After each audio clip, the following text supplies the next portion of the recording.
So as you can see, number of opportunities, many resources at your disposal, and as Dr. Porter said, we're happy to talk to you about those field opportunities and also some of the other opportunities that are here on campus. We talked about the archaeological research facility, some of the classes and things that take place there. I wanted to talk a little bit about some of the online resources that you have available to you too. Many of you know JSTOR. Everybody know JSTOR? Have you ever heard of ArtStore? Okay, so yeah, some of you are in art history. ArtStore, you'll find it just the same way you find JSTOR. It's ArtStor. And it's an online database of, instead of articles, actually objects and images, or images of objects. You can go online and you can actually find most of the pieces that we're looking at, especially those key pieces that we saw last time. For example, the lion hunt stele, and some of the Uruk vase. These pieces that are fundamental, as we're seeing, to the history of art and development of civilizations in Sumer.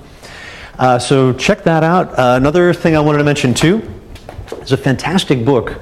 It's called Beyond Babylon. It's a massive coffee table book. It's super heavy, but filled with absolutely beautiful imagery of mostly the later pieces we're going to be seeing in this course. It's on sale right now at half-price books. Normally it's like $50, and now I think it's like 20 or something like that.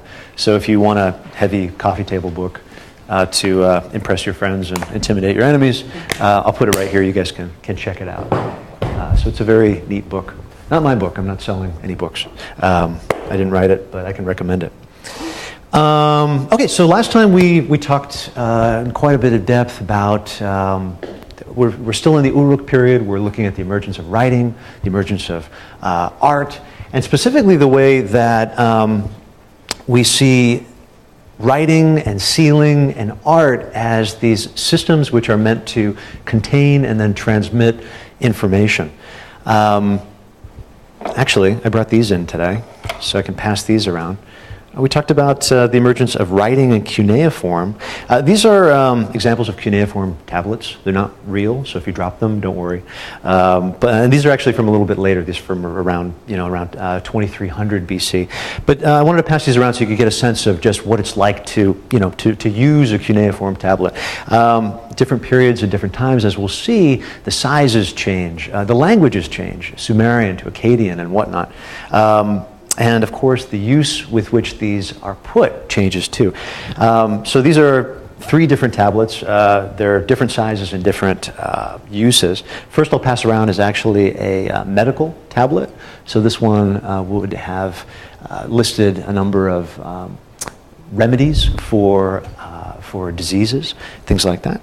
The second one is a scribal tablet. And this is actually, as you can see, a small round tablet, and would have been used by a scribe in training. So it's a school tablet, somebody's homework from around 2300. I'll pass that one around. And the final one, which I had to take off my keychain because it's a little keychain doodad, is actually a receipt for beer. So this is a beer receipt, something like you'd get at a pub. And we'll talk about pubs actually when we get to Babylon, and brewing as we have in the past. So I'll pass that one around too. You guys can get a sense of the variety of size and feel. These are all resin, and I think that one's plaster. The plaster one's probably about the right height. Tony, have you handled tablets before? Have you had to? No, but we went to see it at the Hearst Museum. Right, at the Hearst Museum. Yeah, unfortunately, the Hearst Museum, every year we try to take this class to the Hearst Museum, and we're able to see these objects and cylinder seals, and we're actually trying to see if we can arrange something since we have such a small class. I mean, there are only 9 of us or something like that. But if we can't do the Hearst Museum, we're going to spend a day up at the Badeh Museum and actually go into the collections and see these objects, and they have some fantastic pieces there too. So any questions about writing before we kind of keep moving? We'll keep addressing writing as we go. I wanted to take a brief moment and review some of these key motifs that we saw last time emerging in the Uruk period. We talked about the importance of this end figure, this priest-king, combination of secular authority and religious authority, showing up in a variety of different mediums, right? Sculpture in the round, actually in stele. And I didn't mention this last time. The stele, this sort of monumental art piece, which would have been set up in a very public sphere, is in many ways almost a form of propaganda, right? In the Uruk period, now we're seeing kings, this N figure, these authority figures, using art, using writing as a way of reinforcing their positions, reinforcing their status. So this is another important development. Certainly, right, that's also the case with the Uruk vase that we talked about last time. The Uruk vase, which almost replicates reality, right? From the very bottom with the tigress, to the plants, to the goats, to the worshippers, and then finally at the very top of the hierarchy, this secular authority, the N, and then most probably the goddess Inanna herself, right there. So this shift to narrative in art is very important, and especially narrative that tells us a very specific way of looking at the world with this N figure at the top. A few of these other settings in which we see the N in battle scenes, cultic, hunting, and we talked about how the N is sort of as a human being, this intermediary between the divine and the secular.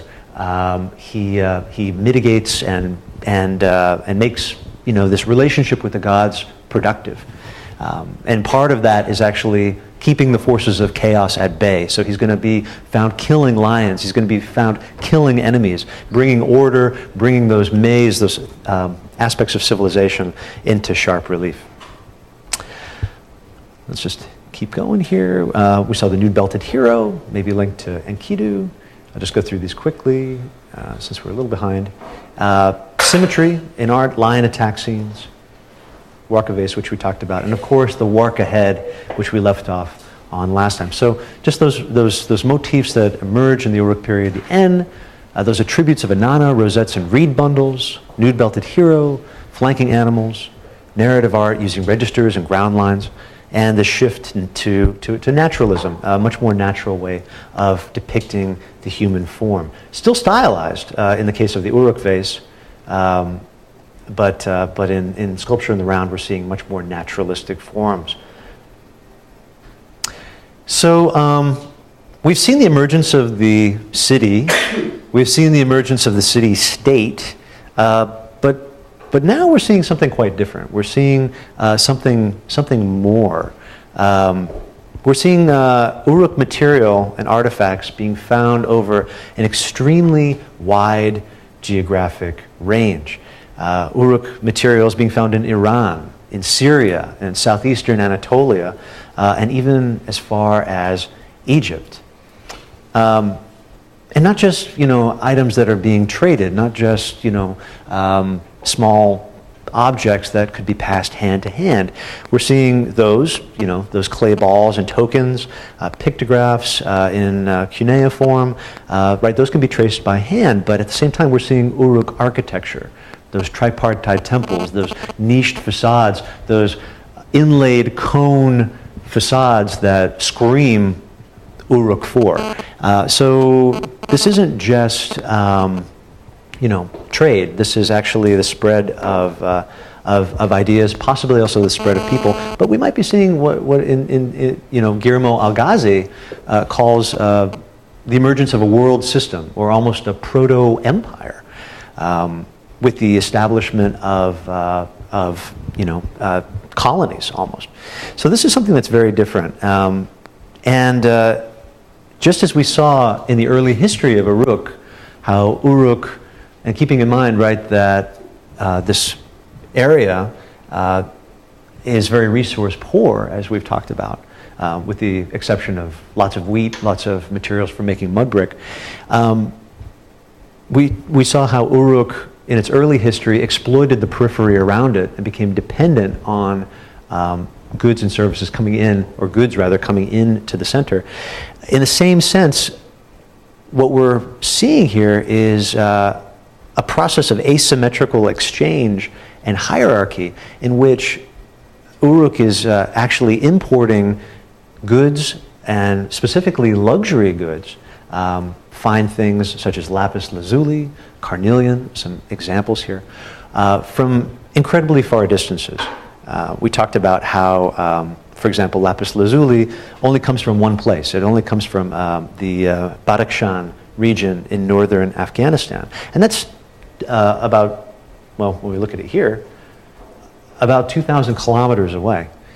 So all these objects are coming, this is Ur, but you know, same location. We'll get to Ur a little bit later. But these objects are coming from incredibly far distances and are now signifying, you know, this interest in elite and rare items. In fact, at Tepe Gawra, in this cemetery, we find 80 mud brick tombs covered with thousands of beads, beads of turquoise, carnelian, jadeite, 500 lapis lazuli beads. So like the early obsidian that we found, and we talked about last time, that we can trace obsidian, or we know where it comes from. We can trace obsidian better than, say, lapis lazuli. We do know that that this trade is taking place, and it seems to be the way that this elite ruling class is identifying itself and setting itself apart from people below it.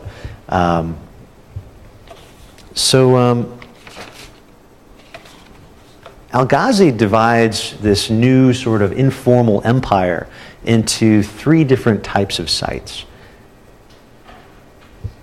He has a hierarchy of these sites and talks about this Uruk trade network in terms of urban enclaves. So the first type site is an urban enclave, like this site, Habuba Kabira, which we'll talk about Habuba Kabira on Friday, which would sit at these east-west overland junctions, facilitating trade and bringing these precious objects, you know, from the far periphery all the way back down to Uruk. And you can see here that this site is fortified. It's very well planned, has these well-planned quarters. And the city itself is a one-period site. It was established during the Uruk period, and when Uruk fell, as we'll come to, it was abandoned. So its planning says a lot about its function. It's meant to control and protect trade routes, and you can see its location on the riverbank also facilitates that. Al-Ghazi looks at these enclaves, these large enclaves like Habuba Kabir. There are smaller sites too, smaller sites that he calls stations, also along rivers that would link these enclaves to the city of Uruk. And remember, all of our trade during this time is being done by donkey and also by boat coming down the river. So the spacing of these stations is quite regular in terms of the amount of time it would take you to move from place to place. Finally, the third type of site that he identifies are outposts, and these are very small. They're way out on the periphery, and we see them in Egypt. We see them in Zagros, in the Zagros on the eastern frontier, and we'll be looking at those also in depth tomorrow. So the question is, what's making people participate in this system? What's making them want to give all of their beautiful local resources to Uruk, and what are they getting in exchange? A lot of this, again, we're not quite sure of. We do know they are getting one thing in exchange. And for your consideration, I will introduce the bevel-rimmed bowl in all of its beautiful, beautiful glory. This is kind of the you know, we were talking about pottery from the Hayloft period being absolutely beautiful, and then, you know, as mass production continues, pottery tends to degrade. Well, this is kind of the apex of it. The bevel rim bowl is exactly what it looks like. It is a very simple, very ugly bowl filled with chaff.